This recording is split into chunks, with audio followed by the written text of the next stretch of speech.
Welcome to Fated, a podcast brought to you by Magella and Carly, two romantasy-obsessed readers who believe that great books must include declarations of undying love and deep thrusts of desire.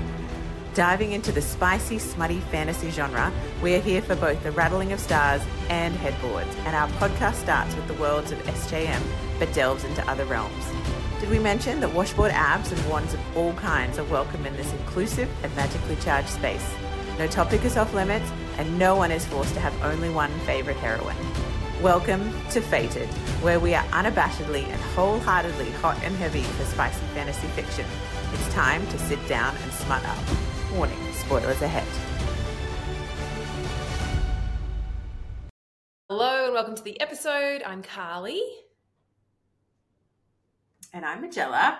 And this week we are doing a little bit of a deep dive into a duology that Carly and I both really loved, called, it's by Carissa Broadbent, and it's part of the Nyaxia, the Crowns of Nyaxia series. And this book we're going to go to is the first book, called The Serpent and the Wings of Night.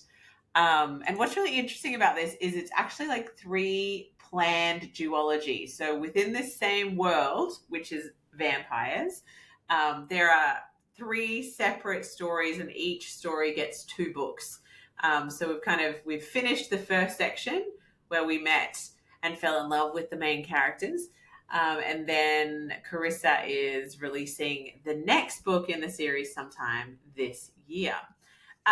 So we wanted to talk about it because Carly loved it and was one of her very, very strong recommendations to me when I was a little bit adrift between books and I was wanting something to fulfill something. And she was like, read it, you will love it.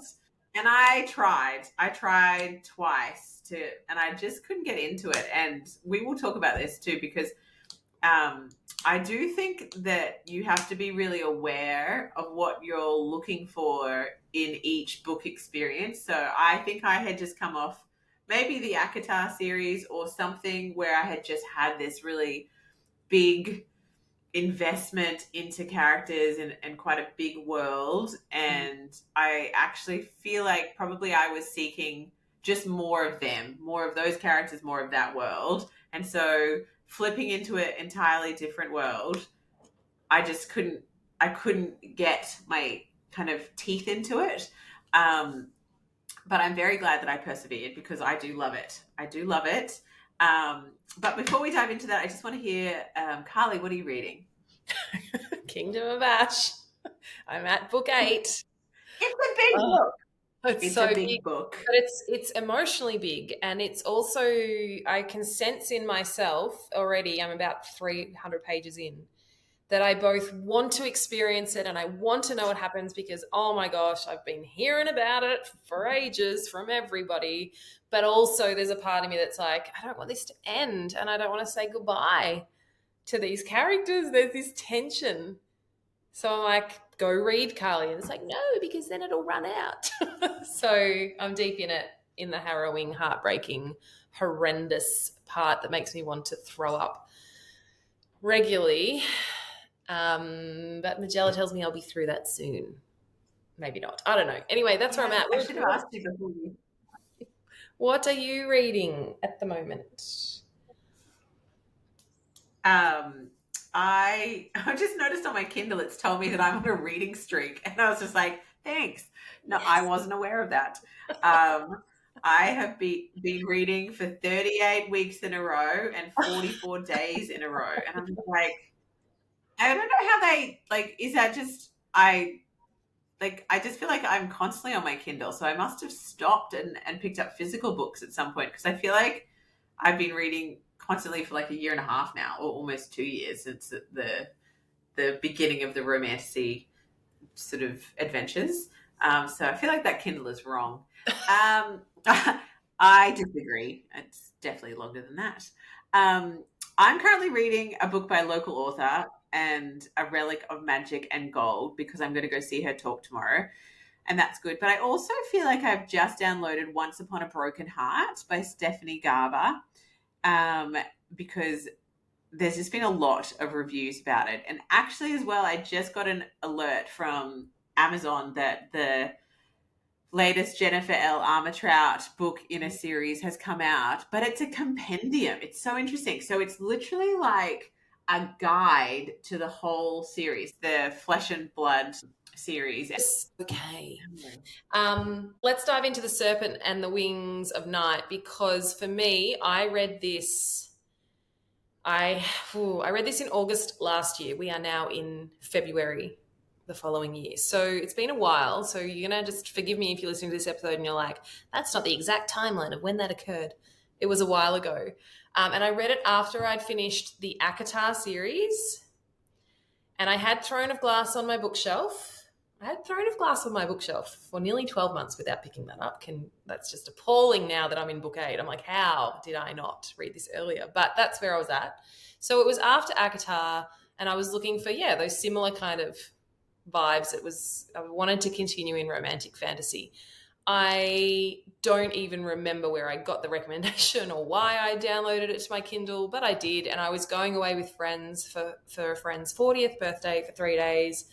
I'll read it on the plane and I'll read it, all the time, and I won't socialize at all. No, but that's what ended up happening. I wanted to read it all the time. It just was so compelling so quickly for me. And we'll talk a little bit about the plots and like the plot and what parts really jumped out. But for me, what I loved, I think the most, I loved Rain or Ryan. Everyone's pronouncing it differently. Raihn.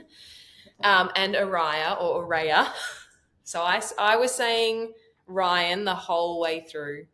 Magella, I think you say Rain. It's so funny. But I loved their love story, obviously, but I really loved the story between Vincent and Oraya. So the father adopted daughter story and the layers of that relationship, that was what had me weeping a lot of the time. So if you want to go into a book or a series, this is a duology where there's two really incredible relationships to explore, this is going to be one for you. It's not just the love story between the protagonist and the antagonist. So also just wanted to point out that this duology is based in what's called the House of Night. So there's 3 houses in the vampire realm, and there's House of Night, House of Shadow, and House of Blood, and these 2 are set in House of Night, and the others will be set in the other houses.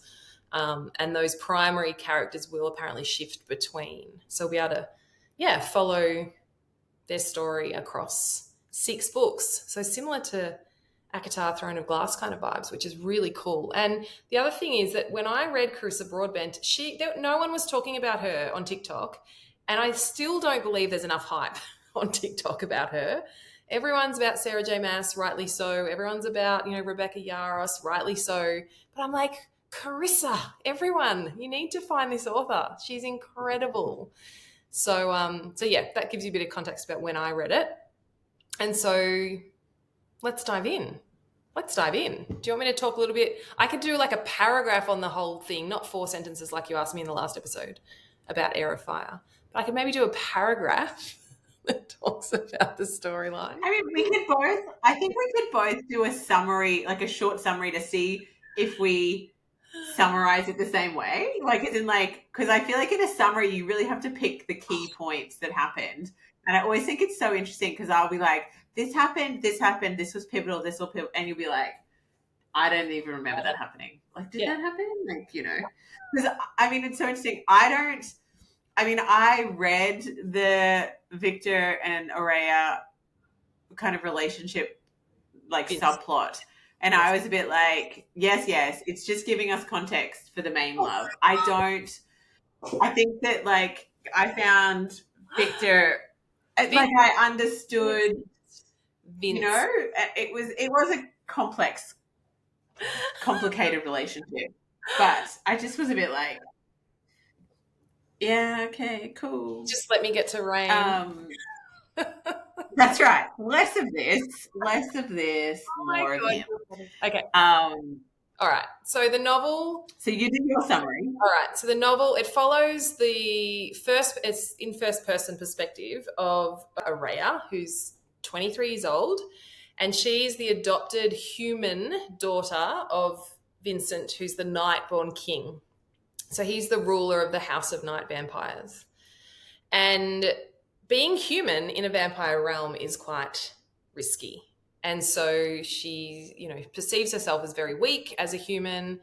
And so there's this, gosh, it's so hard for me to be brief. There's this, once every century, there's this competition called the Kejari, and the Nyaxia, the vampire goddess, she oversees it. And if you win it, you can be granted a wish from Nyaxia. And so really, her initial wish is to become a vampire or become immortal, or to survive. But she meets Rain, who's the enemy, right? He's, oh God, this is where I get a little bit like, he's in the opposing clan to her and Vincent. So you got the Rishan and the Hiaj, and they battle for territory and they fight and they don't like each other. And so he is, meant to be her mortal enemy. And she basically meets him, and then there's a beautiful love story that occurs there. That's in a nutshell. My gosh, that's hard to do. What do you want to add to that? I feel like it's especially in the first book, the focus is on sort of like the games, like this challenge to win this one wish, and everyone who doesn't win it essentially dies. So there's this kind of like, it's a fight to the death of these contestants. And so but it is kind of watched like blood sport, like everyone watches, and it's very political, and it's only vampires that are in there. So basically, like, humans are kind of like feeding stock for the vampires. It's how they're viewed, and so it's quite surprising that the king has this human offspring, adopted offspring, because it sort of goes against the whole ethos of their society. It's kind of like you are kind of slumming it. You have picked the worst kind of possible thing to be associated with. So it's, people are unsure about why he's done it. So there's this kind of feeling of like, she's a little bit unpredictable. Like, does she have something that we don't know about? Is she a weapon? Is she someone that isn't who she claims to be? Like, why would Vincent, this very powerful ruler, have saved and protected, because she's called Vincent's pet, like everyone's just like, no one kind of gives her credit that she is strong and resilient. But that's because vampires don't know how hard it is to survive in a vampire-led world. So Oraya's grown up kind of constantly fearful and feeling powerless, and has, small things like she never leaves her neck exposed. Like, she always wears like clothes that cover her neck up. She's been taught, like how to fight and protect herself from a very young age. She's been taught to never trust anyone, literally no one else, not a single person other than Victor, because bloodlust, like, it is so uncontrollable. So it's like, if she cuts herself, she becomes a liability instantly. Like, because if a vampire is hungry, it's like they lose all sense of they get bloodlust control. So she kind of is walking around like constantly being like, if I scratch myself or bump into something, I can essentially present myself as lunch for the next vampire that walks past me who hasn't eaten, and they are strong, they're superhuman. And so there's this kind of interesting thing of like, how has she even stayed alive? What kind of life is she living? How has she been able to sort of, I guess, become her own person, living in this sort of like weirdly sheltered castle life? And then we hear some of her backstory, which is like, she did actually meet a human who's been turned into a vampire, and it was her first love. and because no one touches her because she's just fragile, she's breakable, and also it's, you know, like the closer you get to a vampire, the easier it is for them to eat you. And why would you constantly want to, I guess, dangle yourself in front of them? You know, especially, I mean, she's only 23, so she's still young, but she's been in this court since she was kind of rescued from like the decimation of a city when she was like 3 or 4, like very young. And she doesn't remember it. She just remembers that Vincent saved her. Yeah. And sort of as we go along and she's kind of exposed to different people and people sort of like tell her things and question things, and she's in this rite where she's really, you know, Vincent is kind of not around her all the time. She's kind of like, why was I the only child that saved from the, like, how did I even survive the blast? Like, you know, why was I saved? Why did he choose to, like, what's happening? Like, she starts to question her own story as well. And I guess there's lots that's revealed in the second book, because the first book sort of sets this up as, here's the love story, like here's like a vampire and a human, and when she first fell in love with a human turned into a vampire. When they first had sex, he lost control. His passion, his physical sort of desire for her turned into bloodlust, and then he tried to, you know, or he drank from her, but too much, and then and then her dad, as a lesson to be like, this is why we don't trust people, and this is why we don't get close to people, made her kill her 16-year-old lover, who didn't mean to, and, you know, was obviously so repentant and like ashamed, but also I think there's a different kind of experience as a turned vampire as well. Like, you haven't grown up as a vampire from birth. You used to be human, so you often still have bigger emotions, and like everything is experienced differently. But, you know, so she's never kind of gotten close to anyone after this, and then this like very attractive vampire turns up, Rain, and, you know, she assumes that all vampires are bad, and she actually goes out most nights into the human districts and kills vampires who are just going in there to eat humans like a snack. You know, like for late night, I've got the munchies, I'm just going to pop into the human, and it's meant to be a safe zone, where humans, you know, have this space away from vampires where they can just relax and not have to worry that they're going to be attacked. So she does that, this kind of vigilante behavior at night, and which is then, you know, which obviously also hones her own fighting. Quite reminiscent of Aelin as well, like, you know, the assassin side of Aelin going into the city and killing the baddies. But the other underlying theme here is that I think, like, she's always searching and has this question in her mind of, well, do I have any human family here in,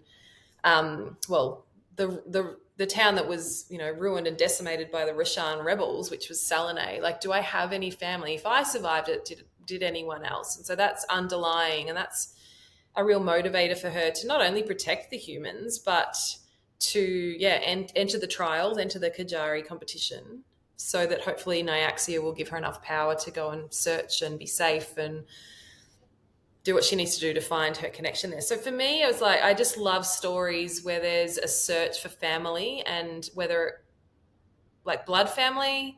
I mean, we have a lot of romantasy stories that we read where there's a lot of found family, but I really personally love like family history and stuff. So I loved that was a huge motivator. It was like, do I have human family around, and how can I reconnect with them? So then we jump into all of the then we jump into all the Kejari kind of cool stuff. So very, again, you know, Hunger Games-ish / a little bit like, what's the one we read recently? Powerless, with the different trials, a little bit like Aelin when she was trying to become the king's assassin. So we have these, but what I loved about Carissa is it still felt unique enough. There was enough of a different storyline and uniqueness even in the different trials, like, you know, when she wakes up first and she finds herself in the Moon Palace, the starting point, and then there's 5 trials over 4 months. And I love that it was around the moon. I felt like that was very vampire-ish. The waning moon, the full moon. There was enough uniqueness to keep me interested, basically, and be like, yeah, this feels different. Did you feel the same? Was it like, oh yeah, trials, killing people, trying to survive, people trying to kill her? No, I definitely feel like, you know, there was a lot of little details that made it very engaging. Like even things, there was often, you know, the Moon Palace would feed them, and there'd be banquets where it was like there was lots of carafes of blood, and they would bring in, you know, humans for them to feed off. But then people would like store the food in their rooms, and they were barricading themselves in, and it like forming alliances. It wasn't just like a fight. It was also when you weren't fighting, you also had to be aware of what's happening and everything, because of vampires, you know, they can't see the sun. So it was kind of like when, you know, dawn was coming, the castle would become empty, and she could still get around easily. So it was like a kind of different tactical things, I guess, obvious details about vampires, but woven into the story to sort of make it, you're like, oh yes, of course, like they would go to sleep at this time, so then she would have access to these things. I loved that they weren't necessarily, I guess, enemies to lovers, because like he kind of, you know, in the very first, she saw him and he reminded her of a painting. So there was this instant kind of like, he didn't seem like a normal vampire. He was almost written like he was like a work of art, almost like not quite real. Something about him felt like it wasn't quite of this world. Has this kind of nostalgic, you know, because it was a painting of the Roshan. But when they were dumped, they were in the Moon Palace. All these humans who are kind of blood, what are they called? Like the blood donors. So like they're meant to be something where like you give the blood and you get paid for it. One of those was her friend, older friend. She was an elderly friend, and you know, she heard her screams when she was being attacked, and obviously like they were taking more blood. It wasn't a controlled environment, and she went to go rescue her, and that's when we first kind of encounter Rain, who said like, your friend's already dead, don't do it. And she stabs him in the thigh and just like, I will not listen to you, kind of thing. And so it's this kind of instantly, it's not like enemies, but it's kind of like, she's like, you are my competitor and I can't trust you. But he already had this kind of like goodness. Like it was kind of like, don't do that. Like I don't need to look out for you or anything, but like, you know, you can't save your friend. And the other thing that I found was really interesting that really had stuck with me as soon as I read about it was that when she won this competition, like when she's like, when I win it, she wanted to become powerful. You know, she wanted to become like powerful like a vampire, so that she didn't feel, you know, powerless and threatened all the time. But she wanted to do it by forming a bond with Victor, which was called the Coralie or Coral something.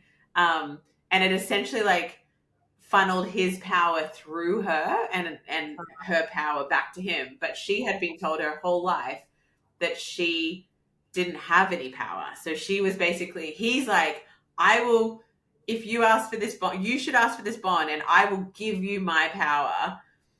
And I just feel like it was already such a red flag, because I'm like, there's this big, yes, he loves her. He's her dad, but he's the king. He's this ruler.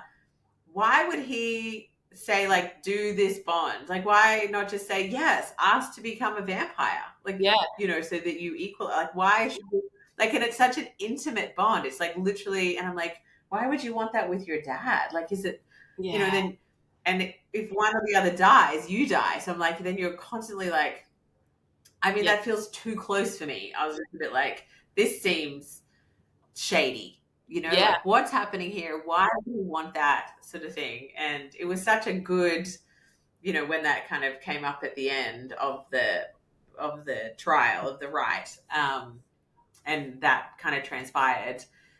I was like, yes, when like, you know, I don't know if we should dive straight into the end, but yeah, dive there. Go for it. We can. Huh?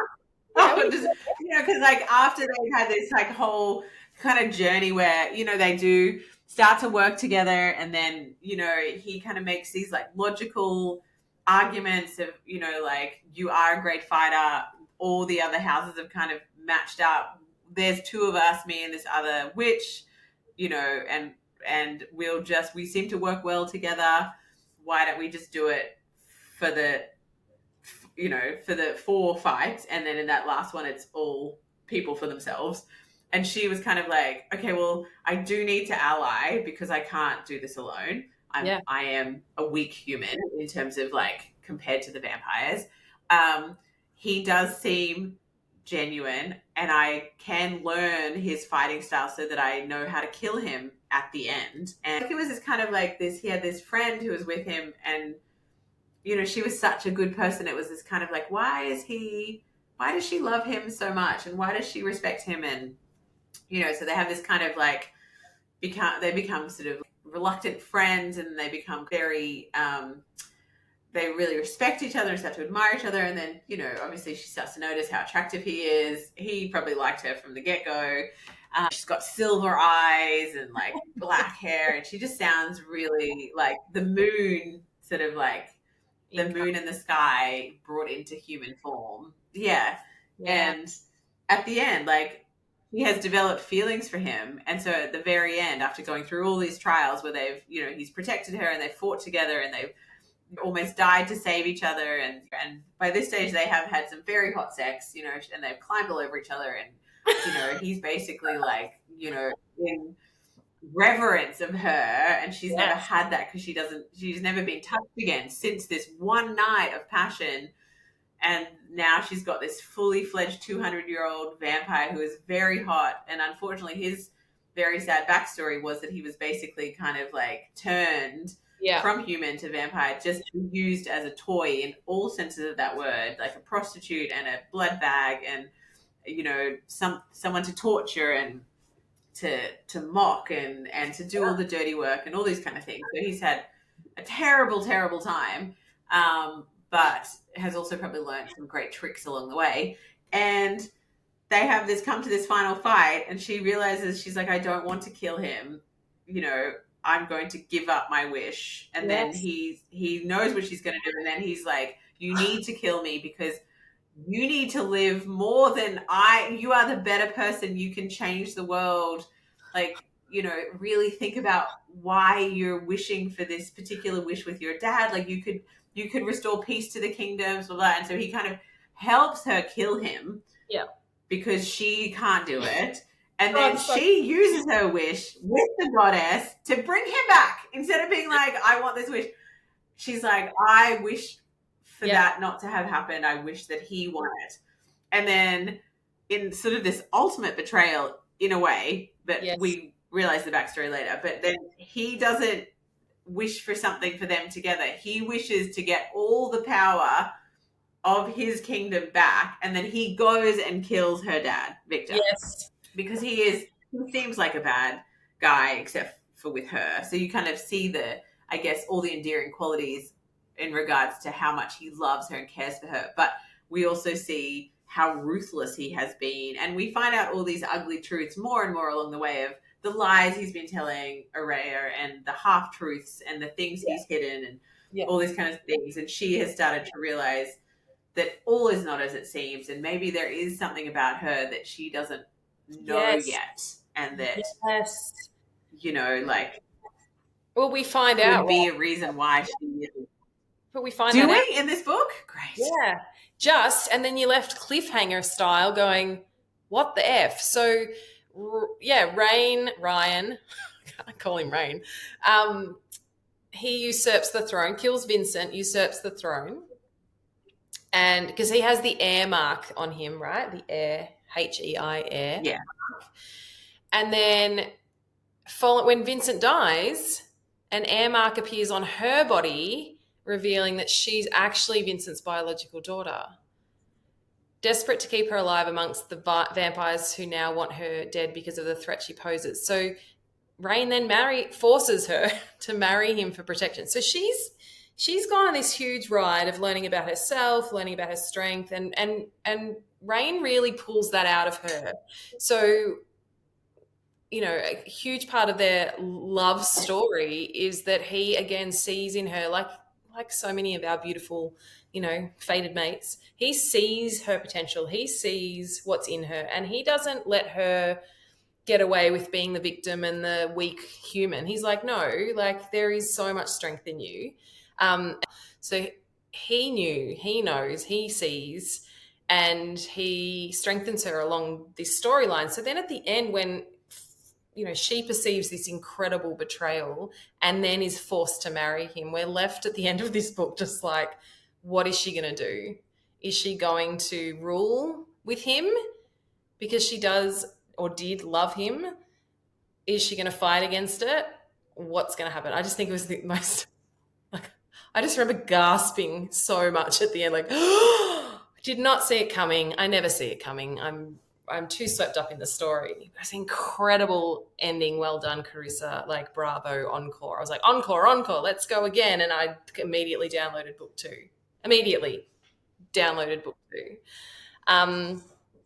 I've got a few other incredible quotes. Oraya of the Nightborn, I give you my body, I give you my blood, I give you my soul. Which is still a beautiful I give you my heart from this night until the end of nights, from daybreak until our days are broken.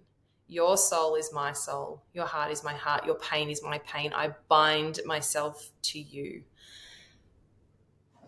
Oh, faint. Oh. Oh.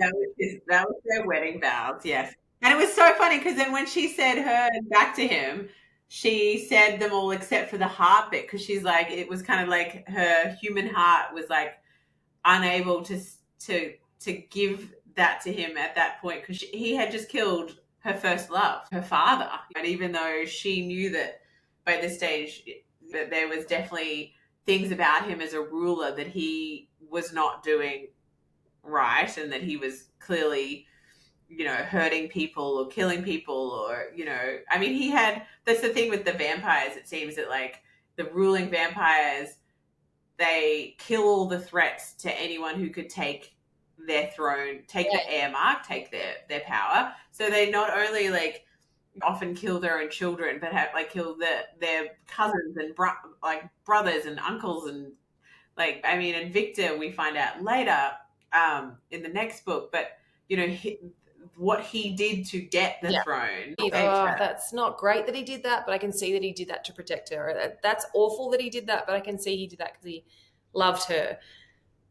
So and for her, you know, that whole unraveling of who am I and who do I trust? So for the first, you know, 20 years of her life, she was told, never trust, never yield, always guard your heart.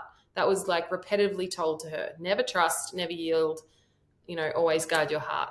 And so then when, that story started to fracture, and who is Vincent and who am I and why did I survive? And then Rain brings in more doubt, and then we find all of this other stuff that kind of unfurls as the story goes on about what Vincent's done and what he hasn't done. And I just, like, again, there was enough complexity to keep you so engaged. And I think that I've read other vampire stories where I'm like, yeah, it's a vampire story. I think that Carissa brought in some really unique elements to how vampires live and love or don't love and feed, and that it almost felt like a whole different world to some of the other vampire stories that I've read.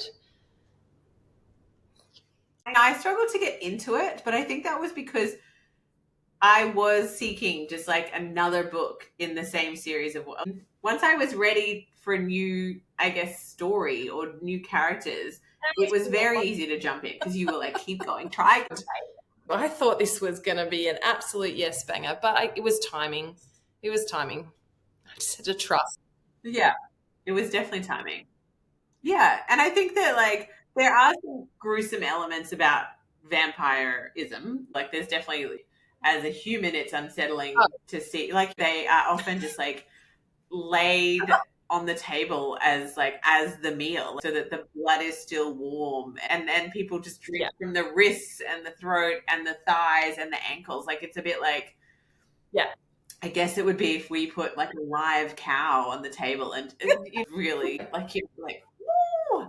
And then that was quite interesting that it was so easy to develop such a strong connection with Rain, because he is a vampire and has to do that kind of thing. But like even the way she would write about it, like instead of, you know, sometimes his nostrils wouldn't even flare when he smelled blood. Yes. He didn't seem as affected. And were they in a cave or something? And oh my God, all I remember is how hot that scene was.